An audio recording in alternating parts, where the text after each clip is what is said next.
Show me your circle. I'll show you your wounds. Have you ever wanted to truly understand someone in just 10 seconds, without them even realizing it? Ask them what they dislike most about people, or what problems they have in relationships.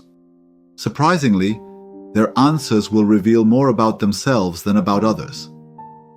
What bothers us in others is often a reflection of what is unresolved within.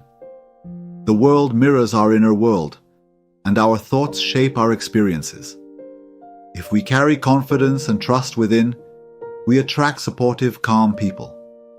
But if we're judgmental or bitter, we'll see that reflected back in the very people around us. Our behavior, body language, and emotional responses all express the state of our inner being. Others read our energy even when we try to mask it. A constant need to entertain may be hiding deep loneliness, and someone we find difficult may actually be mirroring our own contradictions. We're all vibrational beings. Even pets take on their owner's psychological patterns. Watch closely and you'll see. A kind dog usually lives with a kind person. A distrustful animal often reveals a lack of authenticity in its human companion. Every person or event that disturbs us holds a message. Instead of asking, "What's wrong with them?" ask, "Why does this affect me? Is there a quality I long for? A wound I haven't healed?" We never envy someone for something we already have. Even simple moments hold deep truths.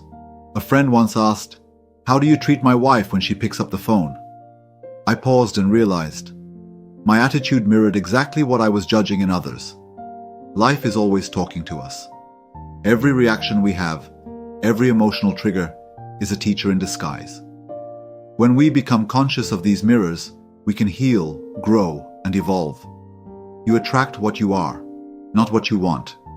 So if you want more love, peace, and joy, embody them. Be the kind of person you would want to be around. Because in the end, your world is a reflection of you.